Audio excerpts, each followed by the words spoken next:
Hello friends, எல்லோருக்கும் வணக்கம். இது நம்மளோட ஹெல்த்தி லைஃப் ஸ்டைல் சேனல். இன்றைக்கி நம்ம சேனலில் திரிஞ்சு போன பாலை வச்சு எப்படி ஒரு சூப்பரான டேஸ்டியான ரொம்ப சிம்பிளான ஸ்வீட் செய்யலான்னு பார்க்கலாம் ஃப்ரெண்ட்ஸ். ரொம்பவே டேஸ்ட்டு சூப்பராக இருக்கும். நம்ம ரொம்ப ஈஸியாகவே செஞ்சிடலாம். இது செய்யறதுக்கு ரெண்டு பொருள் தான் நமக்கு தேவைப்படும் ஃப்ரெண்ட்ஸ். நான் 3/4 லிட்டர் பால் எடுத்திருக்கேன். இதுக்கு அது காய்ச்சும் போது திரிஞ்சு வந்துருச்சு. ஸோ திடீர்னு ஐடியா வந்துச்சு, இப்படி ஒரு சூப்பரான ஸ்வீட்டு ட்ரை பண்ணி பார்க்கலான்னு பண்ணி பார்த்தா ரொம்பவே சூப்பராக வந்தது ஃப்ரெண்ட்ஸ். இந்த பால் பாருங்கள், இந்த மாதிரி திரிஞ்சு வந்துருச்சு. இதை இப்போ நம்ம ஒரு பேனில் ஊற்றிக்கலாம். பேனில் ஊற்றியாச்சு. இது நல்லா கொதிக்கணும்.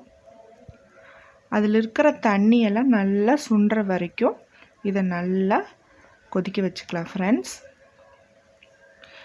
இது கொஞ்சம் டைம் எடுக்கும். இப்போ இது நல்லா ட்ரை ஆயிருச்சு. இப்போ இது கூட நம்ம ஸ்வீட் சேர்த்துக்கலாம். நீங்கள் ஸ்வீட்டுக்காக ஒயிட் சுகர் சேர்த்துக்கலாம், கரும்பு சர்க்கரை சேர்த்துக்கலாம், வெல்லம் கூடி சேர்த்துக்கலாம்.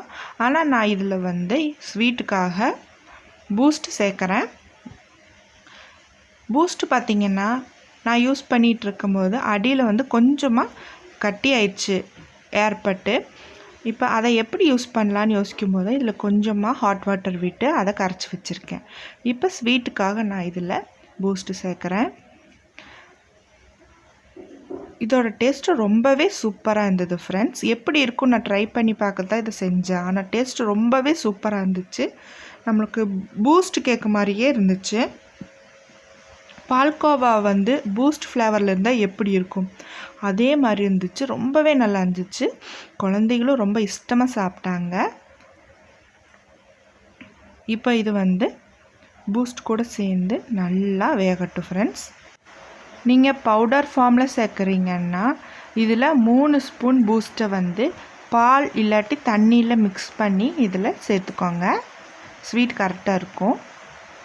இப்போ இது நல்லா ட்ரை ஆயிடுச்சு பாருங்கள். இதில் பூஸ்டோட ஸ்வீட் நல்லா பிடிச்சிருச்சு. இப்போ இதை நல்லா நம்ம இந்த மாதிரி குத்தி விட்டுக்கலாம் ஒரு சாஃப்ட்னஸ்க்காக. இதில் இனிப்பு ரொம்ப திகட்டவும் இல்லை, ரொம்ப கம்மியாகவும் இல்லை, அளவாக இருந்துச்சு. நீங்கள் இதில் நெய் வேணுன்னா கூடி கொஞ்சம் ஆட் பண்ணிக்கலாம்.